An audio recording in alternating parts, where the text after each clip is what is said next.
Bapak Ibu, saudara-saudari sekalian yang dirahmati oleh Allah, alhamdulillah kita bersyukur kehadirat Allah Subhanahu wa taala atas segala anugerah yang diberikan pada kita sehingga malam hari ini meskipun hujan kita masih diberi kekuatan dorongan untuk hadir di majelis ilmu. Mudah-mudahan apa yang kita lakukan mendapat ridho dari Allah Subhanahu wa taala menjadi amal soleh yang mengantar kita untuk mendapatkan kebahagiaan di dunia wal akhirah. Allahumma amin. Malam hari ini kita melanjutkan membahas kitab Mau'izatul Mukminin. Kemarin sudah kita bahas tentang bagian yang pertama, Kitabul Ilmi, bab tentang ilmu yang terkait dengan Fadilatul Ilmi, keutamaan ilmu. Secara singkat, ya, ilmu itu memiliki kemuliaan. Ilmu akan mengangkat derajat orang yang memiliki ilmu. Jadi orang-orang yang punya ilmu derajatnya akan diangkat oleh Allah Subhanahu wa taala. Orang yang berilmu adalah orang yang paling takut kepada Allah Subhanahu wa taala. Innama yakhsyallaha min ibadihi al-ulama. Jadi orang yang paling takut kepada Allah adalah orang yang berilmu. Artinya kalau orang itu punya ilmu, ya, salah satu keistimewaannya adalah dia akan menjadi orang yang waspada dalam hidupnya. Orang yang hati-hati menjalani hidup. Hati-hati ngomong, hati-hati bertindak, hati-hati berbuat. Karena selalu ya dikaitkan dengan Allah Subhanahu wa taala. Apa yang dilakukan ini suatu yang benar atau salah, manfaat atau tidak, itu yang ngerti adalah orang yang berilmu. Kemudian orang yang berilmu adalah orang yang mampu untuk mengambil hikmah, ya, dari agama. Ya. Kemudian orang yang berilmu itu adalah orang yang dipilih oleh Allah menjadi orang baik. Jadi kalau Allah itu menghendaki kebaikan pada seseorang, ya, maka dia diberi ilmu.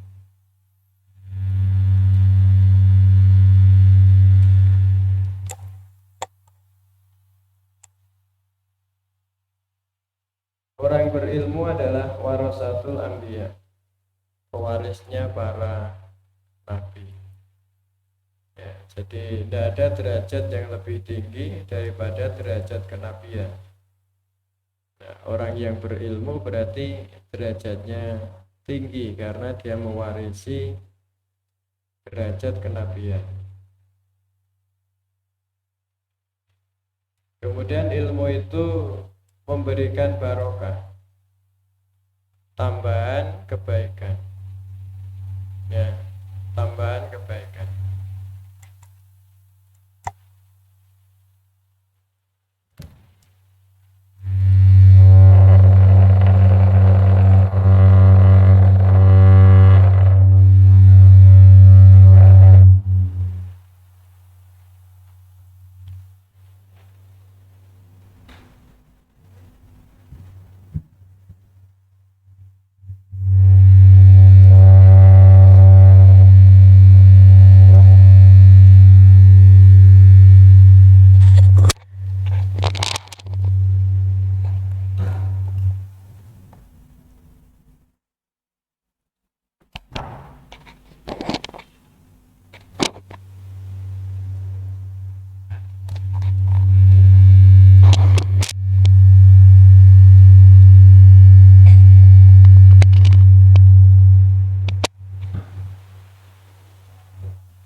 orang yang berilmu dibandingkan dengan orang yang ahli ibadah, itu derajatnya jauh, ya.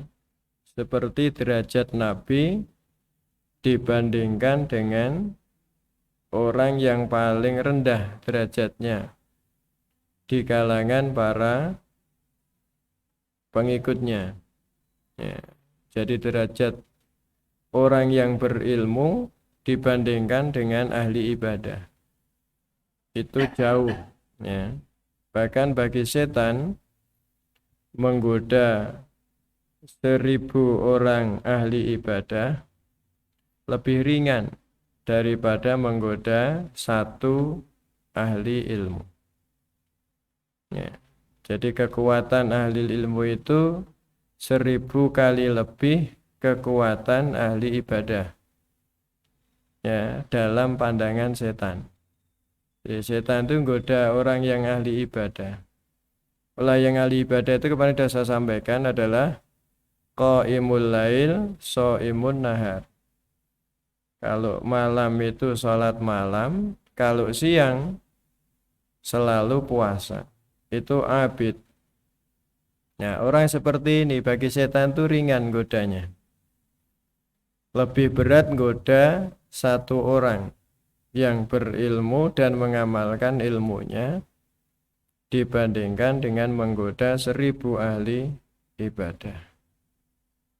Ini keutamaan ilmu itu.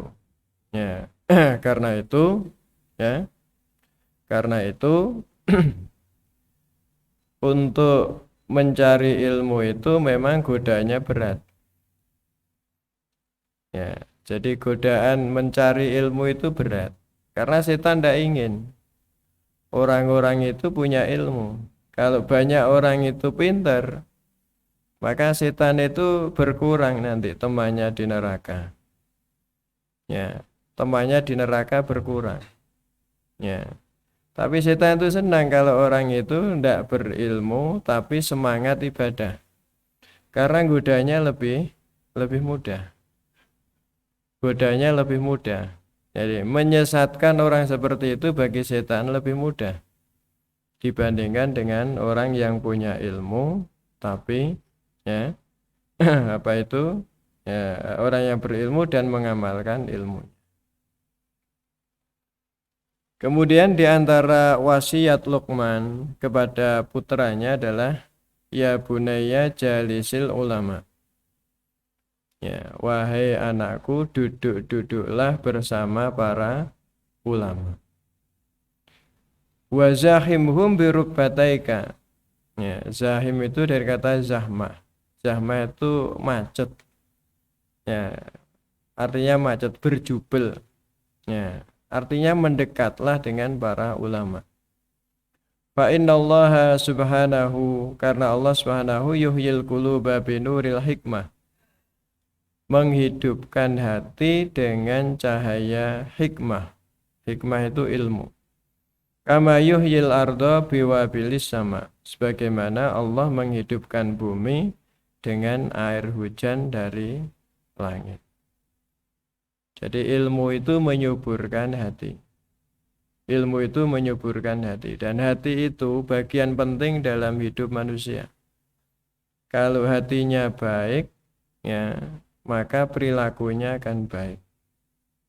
Kalau hatinya buruk, perilakunya juga buruk. Omongannya tidak baik, perilakunya tidak baik, ya. Cara berserawungan dengan orang juga tidak baik. Itu gambaran tentang hati orang.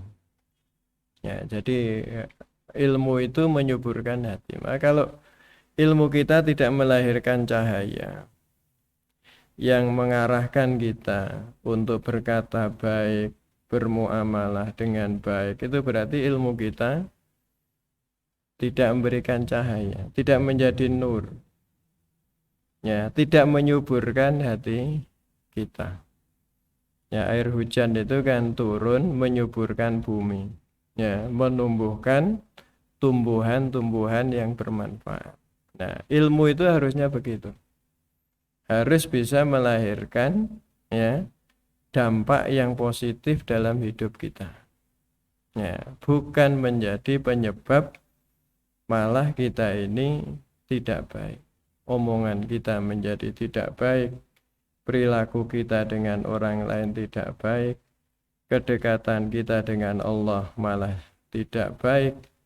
Ini berarti ilmu kita ini ya tidak menjadi cahaya. Ini harus hati-hati ya. Ya, karena itu kan kita ini harus hati-hati ya. Sehingga ada adab mencari ilmu itu ada. Ya. Jadi ada adabnya mencari ilmu itu. Pokoknya nyari ilmu itu jangan ada tendensi apapun. Tidak pingin dianggap jadi wong pinter. Tidak pingin nanti dapat kedudukan. Tidak pingin nanti dapat apa-apa. Pokoknya bebas dari kepentingan. Karena kalau kita ini nyari ilmu ada kepentingan-kepentingan, maka hasilnya ilmu itu tidak menjadi cahaya, tidak menjadi nur dalam diri kita. Ya, sehingga justru akan menyebabkan kita ini jauh dari Allah, ya, jauh dari manusia, ya, perilaku kita ini menjadi tidak baik. Ini yang harus kita perhatikan. Sekarang kita masuk pada bagian yang berikutnya, fadilatut ta'allum. Keutamaan belajar, keutamaan ngaji. Seperti yang kita lakukan sekarang ini. Ya, kita ini kan dalam posisi dalam ta'allum belajar, thalabul ilmi. Bismillahirrahmanirrahim. Amal ayatu faqaluhu ta'ala. Ya. Ayat-ayat yang menjelaskan tentang keutamaan ta'allum adalah walaula nafara min kulli firqatin minhum ta'ifatun liyatafaqahu fiddin. Ya. Maka hendaknya ya, pergi dari setiap kelompok di antara mereka ta'ifatun, sekelompok kecil. Pergi untuk apa? Liyatafaqahu fiddin. Untuk belajar agama, memahami agama. Jadi dalam masyarakat kita ini harus ada ya sekelompok kecil orang ya yang belajar ilmu agama. Harus ada. Ya. Harus ada. Jadi ta'ifah itu adalah bagian daripada firqah.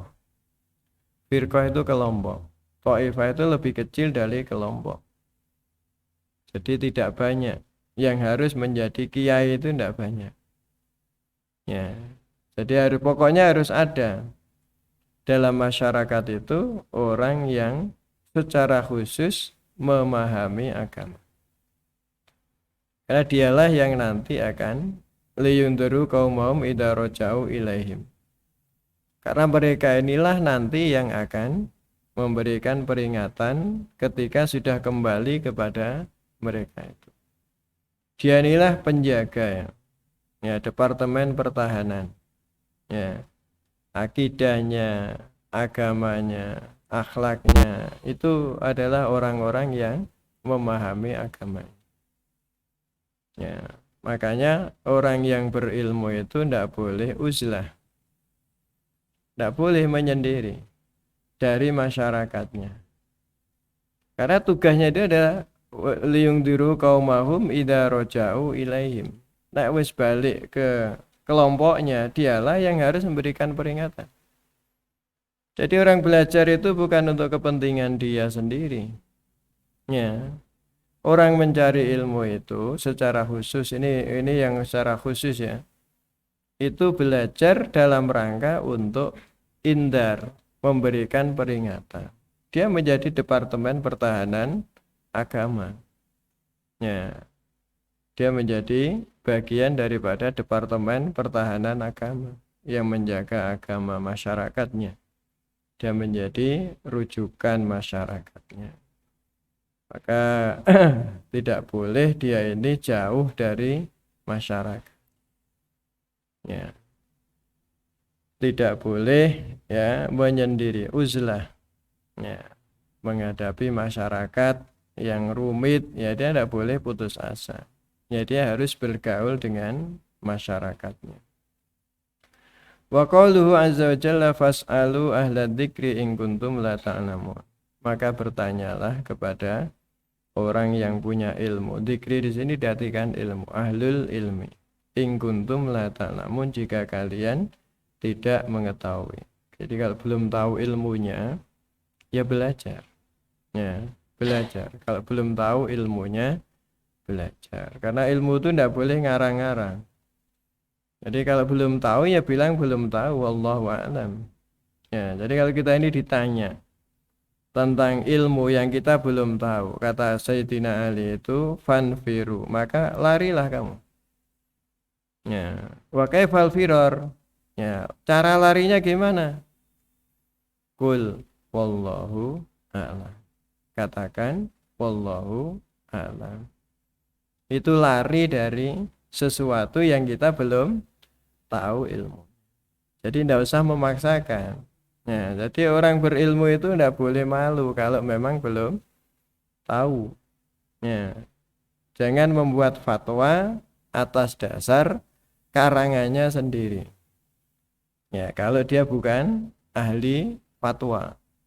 Kecuali kalau dia sudah ahli fatwa mujtahid, ya silahkan aja. Ya.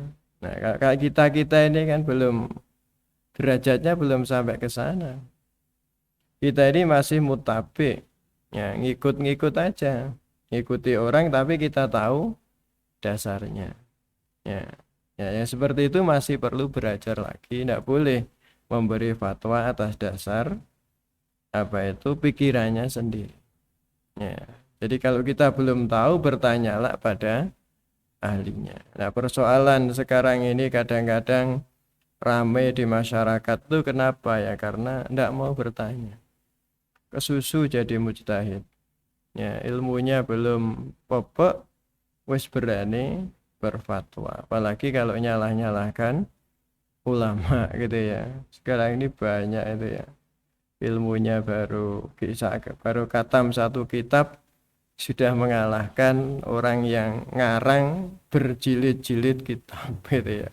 Menyalah-nyalahkan orang yang karangannya berjilid-jilid ya kitabnya. Nah, ini yang orang sekarang ini tidak hati-hati itu ya, sembrono ya.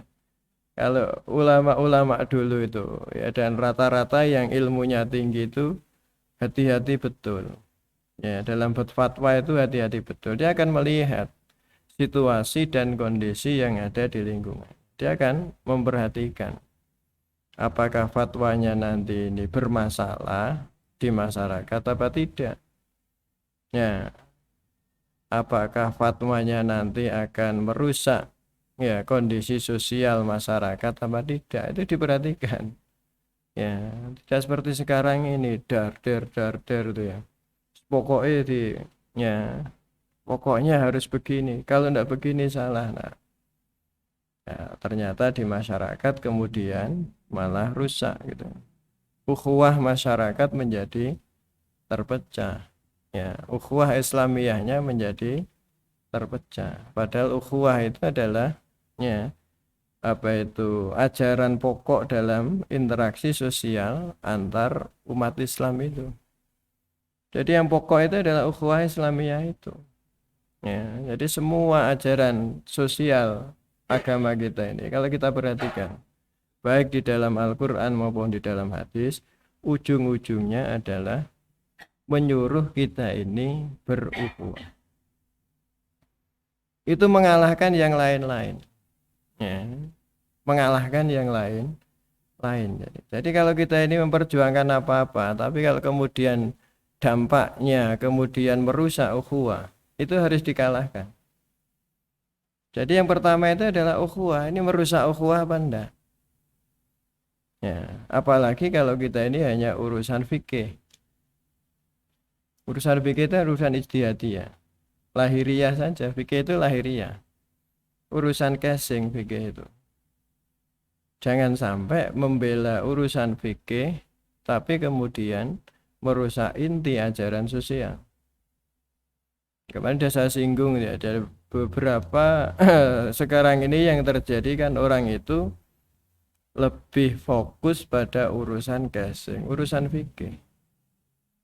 Yang karena urusan fikih, ukhuwah menjadi rusak. Fikih toh itu ya. Jenggot itu fikih. Ada yang bolehkan, ada yang mewajibkan, ada yang mensunahkan, ada yang mubahkan. Itu urusan fikih. Tidak menjamin orang jenggot mesti masuk surga, tidak menjamin. Sama juga yang berpendapat tidak jenggotan juga tidak menjamin masuk surga itu. Ya, isbal tidak isbal itu juga urusan fikih. Tidak jaminan orang berisbal, orang yang tidak berisbal terus masuk surga, tidak jaminan. Itu fikih. Karena masih dilihat dari aspek yang lain gitu ya. Kunut tidak kunut itu urusan fikih. Tapi sekarang orang kan lebih mementingkan itu daripada menjaga ukhuwah. Ini kan kebalik. Memperjuangkan satu persoalan fikih tapi merusak inti ajaran sosial agama. Coba hanya karena persoalan-persoalan yang sifatnya furu'iyah itu banyak yang dilanggar. Saling mencaci maki, saling menghibah, saling membuka aib orang. Semuanya itu melanggar hadis, melanggar Al-Quran. Menghibah, menjelekkan, merendahkan orang. Itu melanggar hadis semua gitu loh. Hanya membela urusan fikih. Jadi yang kebalik orang sekarang ini. Jadi ngotot bela urusan fikih, akhirnya melanggar banyak ajaran-ajaran agama yang lain. Kan banyak itu ya. Jadi yang misalnya membela kunut misalnya itu. Kalau melihat orang tidak kunut, ya itu kan sinis. Sinis pada orang Islam itu tidak boleh. Yang tidak kunut sinis dengan yang kunut. Itu kan tidak boleh. Karena sinis itu menganggap dirinya baik. Sinis pada orang itu menganggap dirinya sudah baik. Yang menjamin dia baik di hadapan Allah itu siapa? Kan tidak ada. Kita ini semuanya misterius. Di hadapan Allah itu tidak tahu apakah kita ini sudah orang baik atau belum, itu kita tidak tahu. Pandangan Allah lah ya. Ya. Orang lain yang kita sinisi itu jelek di hadapan Allah, kita juga tidak tahu. Jangan-jangan malah sebaliknya kan. Ya. Ini penting ya. Ya, makanya ada satu hadis itu. Jadi kesempurnaan iman itu salah satunya adalah kalau orang itu punya al-insaf ala nafsi. Sadar diri, delok awake dhisik. Itu ciri kesempurnaan iman seorang. Jadi orang yang punya kesadaran diri sendiri. Sehingga apa? Ketika dia akan menghina orang, itu dia selalu kembalikan pada dirinya. Ya opo ya, nek aku yang dihina. Kira-kira seneng apa enggak? Ya. Kalau jawabannya enggak seneng, dia enggak jadi. Menghina orang enggak jadi. Sebaliknya kalau beramal baik juga begitu. Kalau saya ini dikasih orang, saya seneng enggak? Kalau seneng ya dia akan ngasih orang. Itu namanya al-insaf alan nafsi. Itu ciri kesempurnaan iman seseorang. Kalau orang sudah punya al-insaf ala nafsi itu imannya sempurna. Nanti dia tidak berani itu melakukan hal-hal yang tidak disenangi orang. Ya, terutama kalau dirinya tidak senang. Nah, ini penting sekali ya. Jadi jangan sampai kita ini kemudian ilmunya bertambah tapi ya akhlaknya tidak bertambah. Ya, ini bahaya. Karena inti dari ajaran agama kita ini justru pada akhlak itu. Misi kenabian itu kan membangun akhlak yang mulia. Kita suruh ibadah apa saja itu, ujung-ujungnya ben jadi orang baik, akhlaknya baik. Ujung-ujungnya itu bukan ada persoalan kita ini melakukan itunya, bukan ibadahnya itu. Tapi dampak ibadahnya itu apa? Ujung-ujungnya harus melahirkan akhlak. Nah, kalau diperhatikan semuanya itu kan ujung-ujungnya kita ini menjadi orang baik, akhlaknya baik. Poso kenapa kok ndak boleh ngerasani orang, ndak boleh tukaran, ndak boleh marah. Itu kan supaya kita ini berlatih jadi orang baik. Sehingga hidup kita ini ya sehari-hari ya usahakan kayak orang puasa itu. Yang ndak marahan, yang ndak ngenyean, ya, yang ndak ngerasani orang, kan gitu. Maunya kan begitu. Itu kan intinya kan sebenarnya di situ. Haji itu kenapa ndak boleh tukaran, ndak boleh ngerasani, ndak boleh ngomong jelek. Ya supaya kita ini berlatih jadi orang baik. Ya sehari-hari jadilah kayak orang haji, jadilah kayak orang puasa, jadilah kayak orang sholat. Ya ini kan latihan semua. Karena inti dari misi kenabian itu akhlak, bukan pada ibadahnya itu. Ibadah itu media saja. Media saja. Makanya bagi Allah itu bisa saja masukkan orang itu hanya karena akhlak, bukan karena ibadah. Bahkan Allah itu membatalkan orang masuk surga hanya karena akhlaknya jelek. Ya, kemarin saya sampaikan itu ya. Allah itu bisa menghapus dosa pelacur, ya, hanya dengan memberi minum pada anjing. Akhlak. Bukan ibadahnya, akhlak. Allah itu membatalkan orang ibadahnya baik masuk surga, pada akhirnya masuk neraka itu juga karena akhlak. Suka menyakiti hati orang, hati tetangganya. Batal kabeh itu ibadahnya, sholat malamnya, puasanya, zakatnya, amal solehnya batal kabeh. Hanya karena satu akhlak yang tidak baik. Ini loh, ya. Jadi bukan pada persoalan ibadahnya itu. Makanya sekarang ini kan orang itu kan keliru prioritas. Jadi lihat amalnya itu, bukan dampak dari amal itu. Si ya apa sih takbire sing bener piye? Ya belum tentu takbire bener ki terus diterima Gusti Allah kan belum tentu. Didelok sik niate ya apa. Wong salat iku niate apa? Orang berpakaian iku niate apa? Ya. Misalnya kita ini sudah merasa syar'i tapi justru dengan berpakaian itu kita ini jadi sombong. Ya sudah rusak toh. Ya toh? Sudah rusak. Karena kita ini menjadi begitu itu cinta Rasul itu kan maunya ngikuti bagaimana Rasulullah berperilaku kan begitu. Sekarang enggak, orang itu gara-gara beda cara berpakaian saja ya sudah terjadi keretakan ukhuwahnya.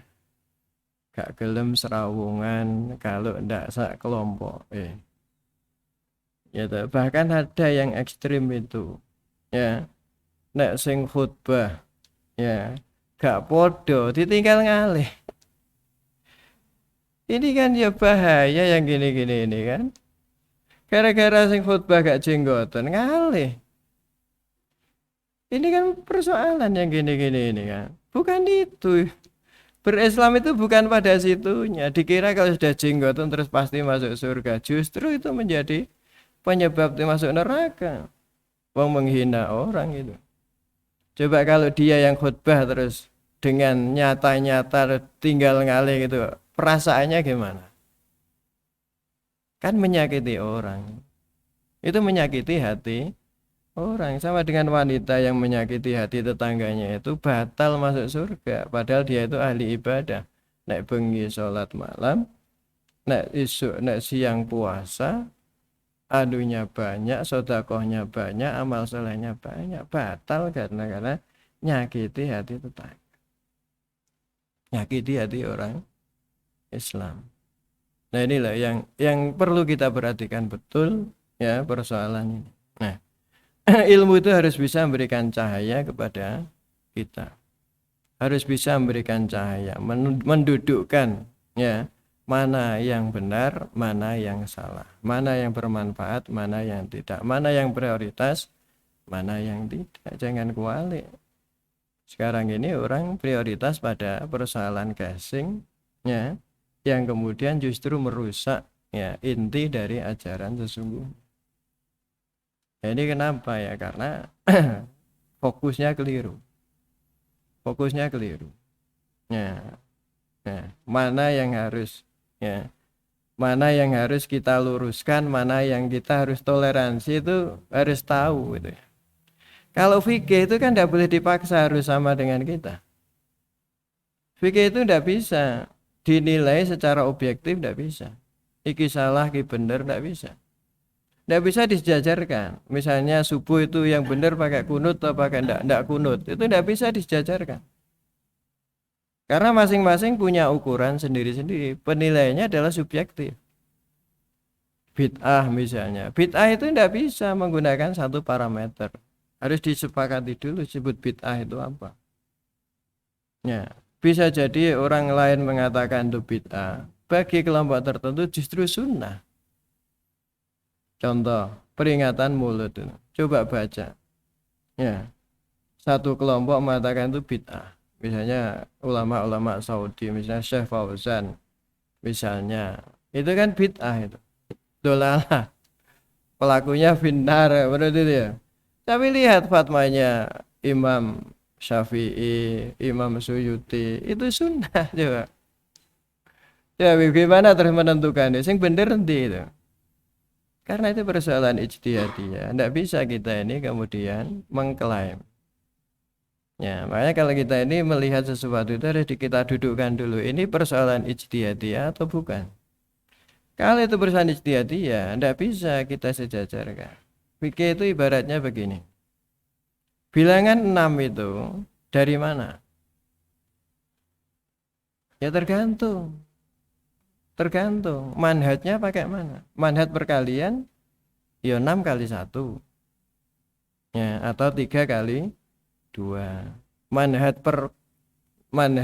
per penjumlahan ya bisa 5 tambah 1, 4 tambah 2, 3 tambah 3. Terus yang bener nih 3 kali 2 atau 3 plus 3. Ini yang bener. Kan kode bener ya. Kan sama betulnya toh. Ini yang betul coba kalau ditanya itu. Mana yang betul? 3 kali 3, 3 kali 2 sama dengan 6 atau 3 plus 3 sama dengan 6. Kan sama saja. Itu namanya manhaj.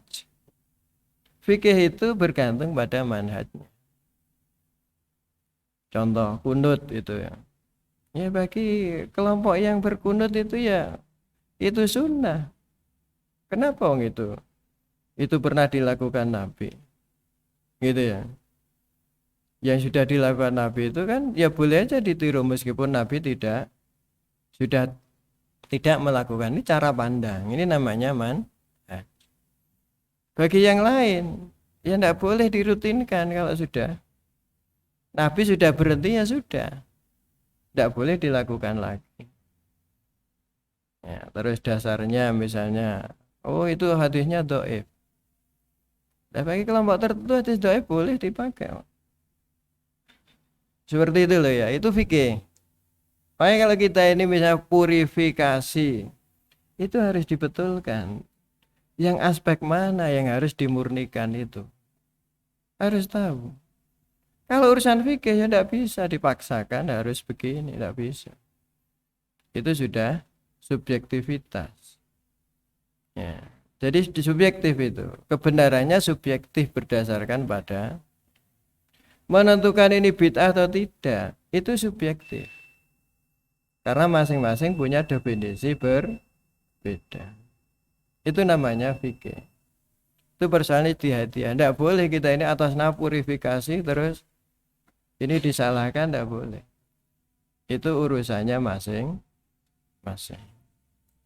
Itu nggih, supaya kita ini tidak keliru nanti tidak ditertawakan orang. Ya, lalu dianggap oh, ilmunya orang pepek iki. Ya, lalu kita ini diguyu tok gitu ya. Ini pentingnya belajar itu di sini ini. Supaya kita ini tahu mana-mana yang boleh kita ini melakukan apa itu pelurusan, mana yang kita ini harus mentoleransi. Karena beda itu, terutama menentukan bid'ah itu tidak bisa kita ini hanya berdasar pada kitab Majmu'atul Bid'ah fil Islam itu. Ya itu dia punya ukuran sendiri, pengarang kitab itu punya ukuran sendiri. Yang disebut bid'ah itu apa? Ya misalnya salaman itu. Ya itu yang katakan bid'ah. Dasarnya apa? Karena Nabi tidak melakukan. Nah, pertanyaan berikutnya, apa yang tidak dilakukan Nabi terus tidak boleh? Kalau Nabi tidak melarang. Kalau semuanya tidak boleh yang tidak dilakukan Nabi kan ya banyak kita ini melakukan. Gitu-gitu ya. Yang punya pendapat itu ya silakan aja, tidak apa-apa itu. Boleh dia berpendapat begitu boleh. Tapi tidak boleh menyalahkan yang lain. Itu loh, itu yang dimaksud ini wilayah ijtihadiyah atau bukan. Ya, jadi kalau itu wilayah ijtihadiyah tidak boleh ada pemurnian, ada boleh ini sudah itu masing-masing melakukan atas dasar subjektivitas pendapat. Nah ini yang seringkali menjadikan masalah di masyarakat itu di situ itu. Ya, kita ini keliru prioritas. Ya, keliru medan itu ya. Nah, ini banyak yang medannya keliru gitu. Oh, ini medan ijtihadiyah. Itu ya toleransi yang harus dikembangkan. Kalau misalnya itu medan sudah sharih dalilnya misalnya, ya baru kita ini melakukan pelurusan. Ini ya, jadi kembali lagi bahwa ilmu itu harus melahirkan cahaya, harus memberikan cahaya pada hati kita.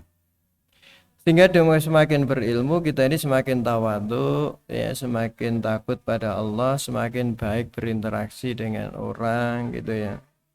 Omongannya makin terjaga, perilakunya makin bagus. Ya itu gambaran ulama itu di situ. Ya. Jadi belum tentu orang yang ilmunya banyak itu ulama, belum tentu. Ya, belum tentu. Kalau akhlaknya belum menggambarkan seorang ulama sebagai warasatul anbiya. Makatan ya yang bisa kita bahas karena sudah masuk waktu Isya. Perlu tanya jawab? Cekap nggih. Cekap. Lha kok meneng kabeh? Nggih. Oh, ada tanya. Monggo.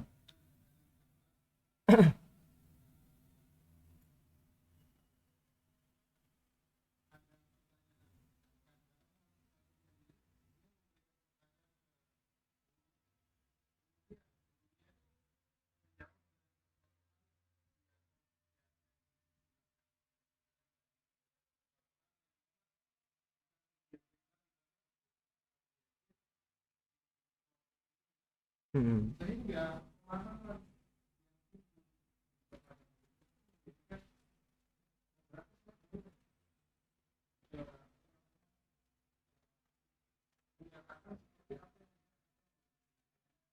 Hmm.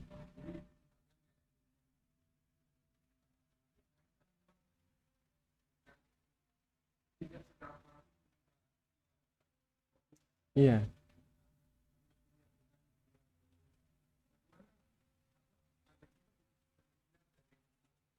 iya. Kuncinya satu, belajar. Ya, kuncinya satu, belajar. Mempelajari milik orang lain selain pelajari milik kita sendiri. Nah, seringkali kita ini milik kita sendiri tidak paham, apalagi milik orang lain. Nah, ini ya. Soal kita ini akan menguatkan paham kita, tidak masalah. Semuanya tunjukkan, lalu tunjukkan kekuatan pendapat kita. Itu harusnya begitu. Mubaliklah. Misalnya Muhammadiyah kenapa tidak kunut itu ya? Karena bagi Muhammadiyah itu sudah ada manhajnya. Hadis dhaif tidak bisa digunakan sebagai landasan hukum. Kenapa Muhammadiyah tidak menggunakan hadis dhaif? Ya karena hadis dhaif itu kan dugaan kuatnya bukan dari Nabi kan begitu. Maka Muhammadiyah milih yang lebih dekat ya kepada kebenarannya gitu loh. Benar. Jadi itu loh, itu pilihan yang gitu-gitu.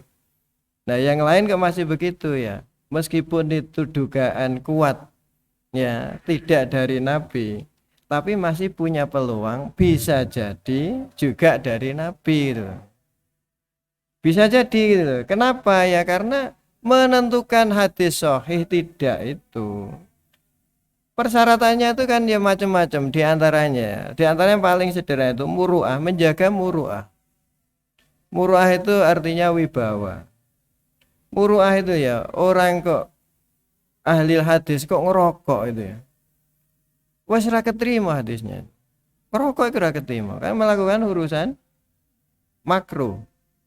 Menjalankan makruh itu sudah tidak diterima, dianggap tidak apa itu tidak adil. Keberagamannya dianggap tidak baik. Itu muru'ah. Jadi lah bisa jadi yang diomongkan itu benar. Tapi gara-gara dia tidak bisa menjaga muru'ah, makanya nanti kan dilihat ini dhaifnya fatal apa tidak. Kalau fatal itu misalnya ahlul fasik. Ya, kemudian hafalannya tidak bagus misalnya.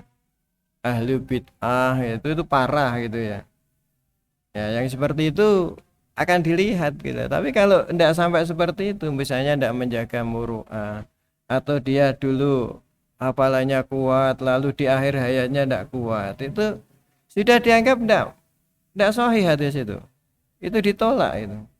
Muhammadiyah sudah tidak pakai yang gitu-gitu itu. Ya seperti itu sudah tidak dipakai. Nah inilah ya. Jadi caranya ya harus belajar banyak, membaca sana, membaca sini, harus tahu. Misalnya mulutan itu pendapat ini bagaimana, pendapat ini bagaimana, supaya kita tahu logikanya. Kenapa mereka berpandangan begitu, yang ini berpandangan begini, yang satunya lagi berpandangan begitu, supaya kita tahu logika berpikirnya. Kalau itu urusan fikih ya, urusan yang sifatnya ijtihadiyah, kita harus tahu logika berpikirnya, supaya kemudian kita itu menangkap seperti itu. Banyak itu yang seperti itu. Nah ini penting ya membaca gitu ya. Ya membaca miliknya orang itu penting. Kalau istilahnya kalau dalam ini kan muqoronatul madzhab. Ya melakukan perbandingan madhab. Ulama ini pendapatnya begini, dasarnya ini, yang ini pendapatnya begini, dasarnya begini.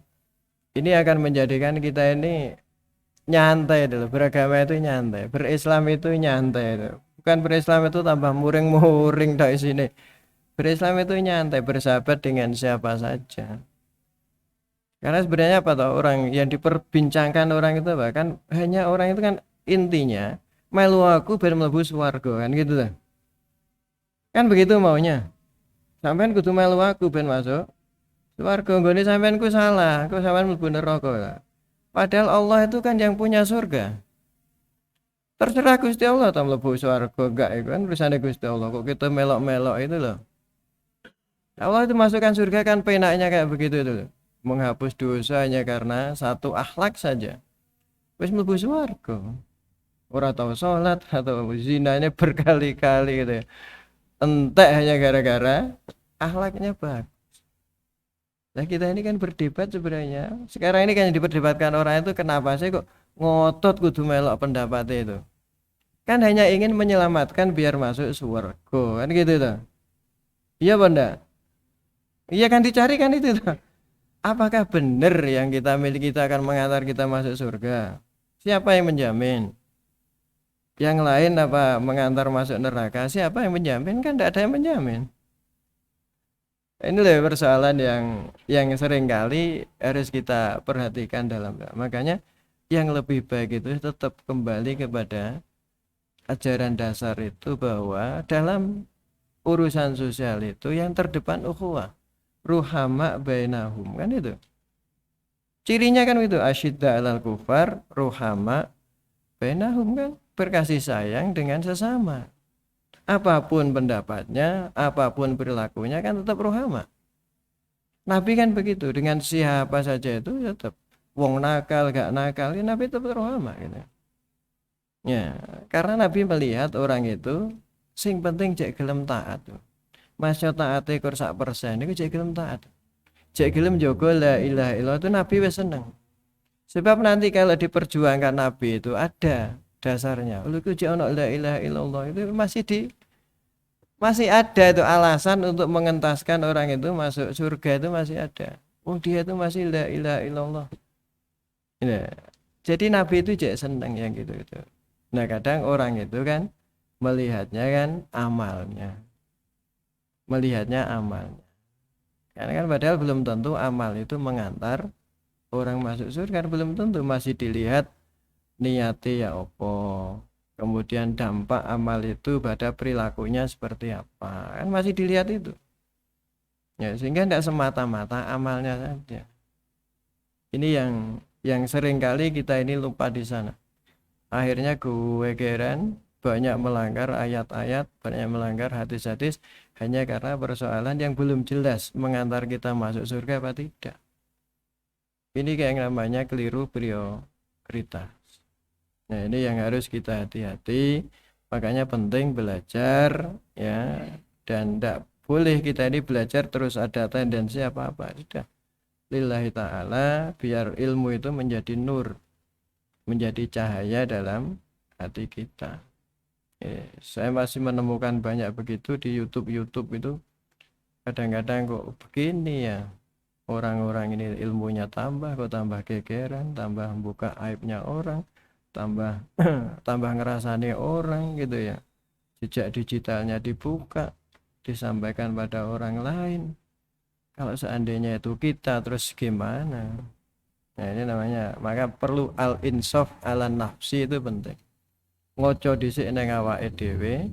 Kalau kita tidak senang, ya jangan berikan pada orang lain. Kalau kita senang, berikan pada orang lain. Itu namanya al-insaf ala nafsi. Biar kita ini yang banyak adalah kebaikan. Karena manusia itu sama, kita sama dengan yang lain. Orang lain itu tidak senang dinyek, kita ini juga tidak senang dinyek. Podo wae. Kita ini senang tidak dipuji, orang lain juga sama, senang kalau dipuji. Kita ini tidak senang tidak dinyek, orang lain sama, nggak senang tidak dinyek. Aib dibuka tidak senang. Nah, ini namanya insaf ala nafsi. Inilah kesempurnaan iman itu ada di sini. Ya, mudah-mudahan kita semuanya ya diberikan nur dari ilmu yang kita pelajari ya, sehingga ilmu bisa menyelamatkan kita, mensejahterakan kita ya, mengantar kita mendapatkan fid dunya hasanah wa fil akhirati hasanah dan wiqayah minan nar. Allahumma amin. Karena sudah oh nggih, enggak apa-apa ya. Dilanjut enggak apa-apa, karena kuat aja. Nggih.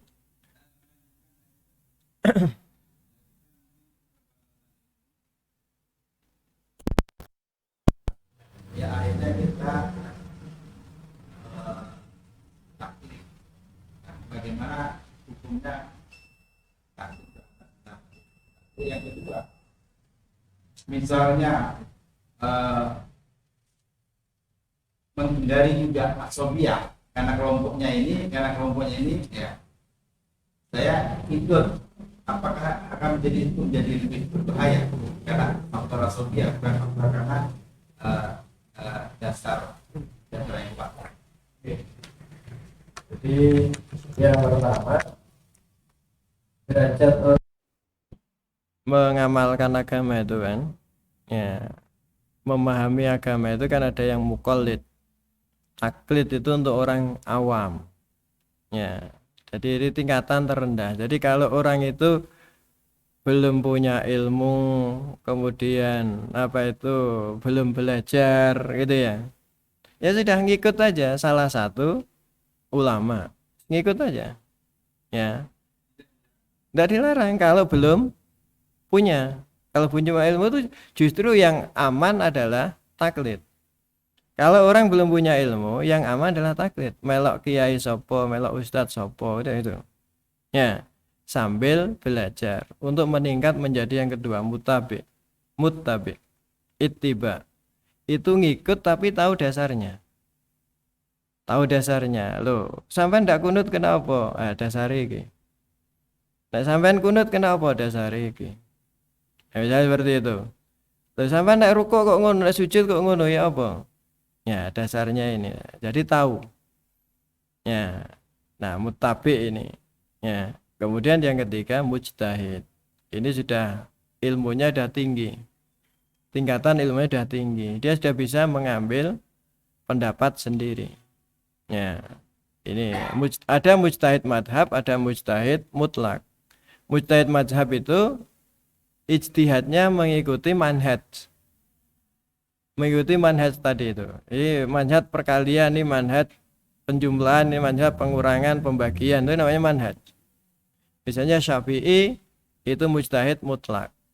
Lalu pengikutnya sudah mujtahid tapi dia mengikuti cara beristimbatnya Imam Syafi'i, itu namanya mujtahid madhab gitu ya. Muhammadiyah misalnya yang ikuti aja pola yang sudah dibuat oleh Muhammadiyah di misalnya manhaj tarjih gitu ya. Jadi dia ngikuti di situ aja. Jadi itu tingkatannya seperti itu. Jadi kalau belum punya ilmu apa-apa, ya lebih baik ngikut aja ulama yang dia anggap memang sudah teruji, sudah ini gitu ya. Tidak boleh taklid buta. Jadi makanya kan harus belajar terus supaya dia tahu dasarnya kenapa ini begini. Ya. Kemudian kalau urusan fikih itu tidak boleh fanatik, itu tidak boleh. Tidak boleh. Kudu ini tidak boleh. Jadi membuka peluang untuk menerima yang lain fikih itu. Soal kita ini berpegang teguh di situ boleh gitu. Beda loh, berpegang teguh dengan fanatik itu beda. Fanatik itu menolak yang lain sudah. Kalau berpegang teguh, saya tetap begini meskipun saya tahu ada itu. Ya, misalnya kalau kita di Muhammadiyah misalnya, sudah tidak kunut, sudah saya kekeh tidak kunut karena saya lebih yakin bahwa ini lebih mendekati yang yang dilakukan oleh Rasulullah. Meskipun saya tahu bahwa ada juga pendapat yang tidak kunut gitu loh. Tapi kita tidak boleh dengan pendapat itu lalu menyalahkan, ini tidak boleh. Itu kalau sudah seperti itu sudah ta'assub.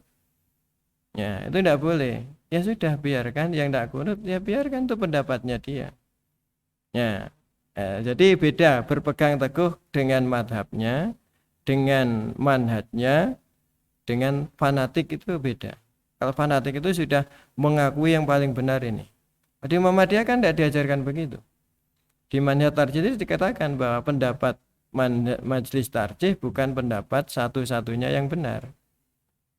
Sudah disebutkan begitu. Itu karena apa ya? Karena yang menyusun ini sudah tahu gitu. Ini wilayah fikih tidak bisa disejajarkan yang paling benar yang mana, tidak bisa. Karena fikih itu subjektivitas. Ya. Jadi mengatakan Pak nggih. Jadi beda ya fanatik dengan berpegang teguh pada manhaj atau madhab masing-masing. Nah, nggih. Boleh.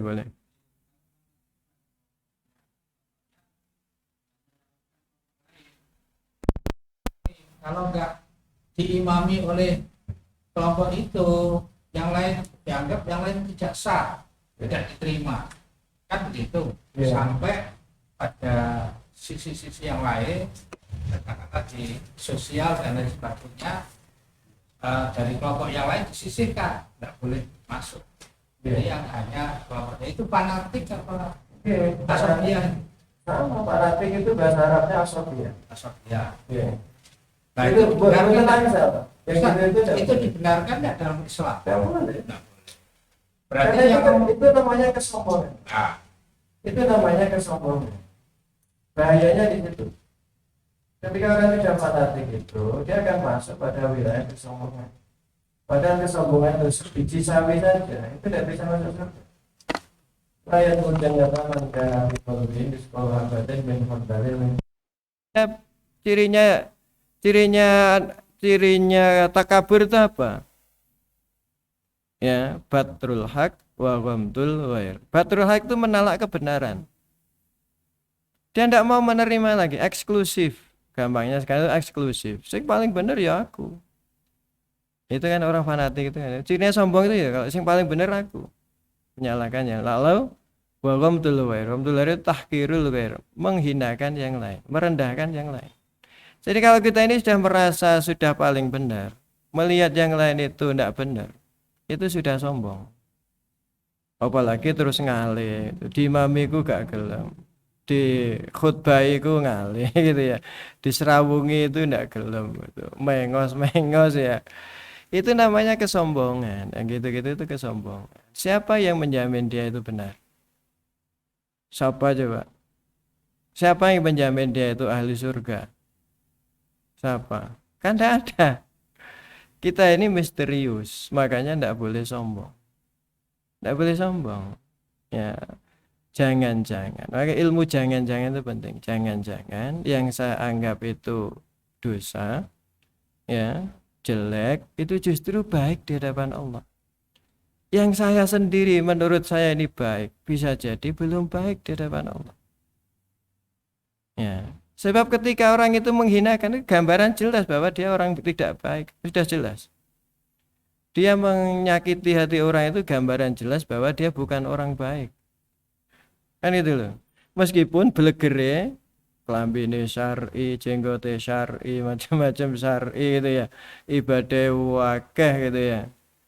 Ya, tapi perilakunya tidak baik. Itu merusak semua. Makanya jangan fokus pada casing. Intinya itu jangan fokus pada casing, apalagi kemudian casing itu menjadikan kita takabur. Wes kalau habatin min khardalin min kibrin itu menghalangi orang masuk surga. Ya, makanya sholat itu kan ngajari kita tawadhu.